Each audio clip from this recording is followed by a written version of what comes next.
Madame la présidente, monsieur le ministre, mes chers collègues, monsieur le rapporteur, monsieur le président, mes chers collègues, le problème d'une entreprise nationale, c'est que sa stratégie dépend du calendrier électoral.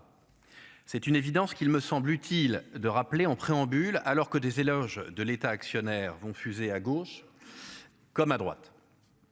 Or, les cycles d'investissement industriel s'inscrivent dans le temps long. Ils s'accordent mal avec le calendrier électoral. Aujourd'hui, un consensus politique s'est pourtant formé autour de la nationalisation d'EDF.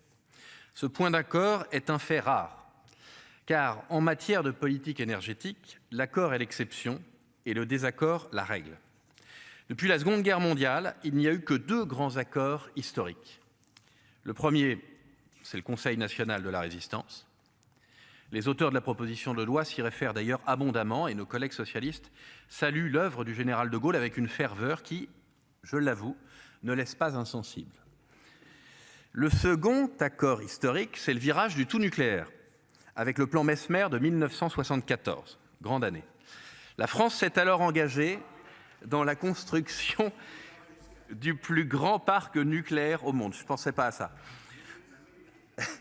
Ce développement industriel n'a pas été remis en cause par les gouvernements suivants.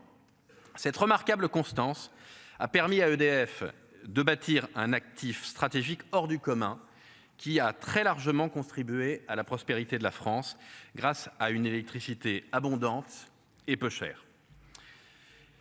Pour justifier la nationalisation d'EDF, les auteurs du texte dressent le parallèle entre la France de 2023 et celle de 1946.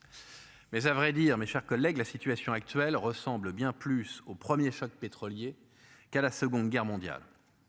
La crise énergétique découle d'une guerre qui ne se produit pas sur notre sol, mais dont nous subissons indirectement les conséquences et qui nous oblige à agir. Et d'ailleurs, comme il y a 50 ans, la nation se rassemble aujourd'hui autour d'un objectif, garantir la souveraineté énergétique en construisant de nouveaux réacteurs. C'est tout le projet, me semble-t-il, du gouvernement qui a annoncé reprendre la possession d'EDF afin de garder la maîtrise du parc nucléaire. Nos collègues socialistes reprochent encore au gouvernement de nationaliser EDF pour mieux la saucissonner. C'est assez fort de café, alors que c'est la gauche qui a orchestré la mise à mal de la filière nucléaire française sous François Hollande. Puisqu'on sait, depuis 2015, qu'il suffit d'une loi pour fragiliser l'avenir de notre industrie nucléaire, je ne suis pas certain qu'une proposition de loi pourrait garantir quoi que ce soit. Pour moi, les choses sont assez claires. Le gouvernement veut nationaliser EDF et le Parlement soutient cette initiative. Le reste n'est que spéculation sur l'avenir. À l'initiative de notre collègue Gérard Longuet, rapporteur, la commission des finances a largement réécrit le texte. Je salue ses travaux. Notre groupe préfère très nettement cette nouvelle mouture et qui a le mérite de limiter la portée législative du texte. Cette version a également le mérite de mettre en conformité ce texte avec le droit européen.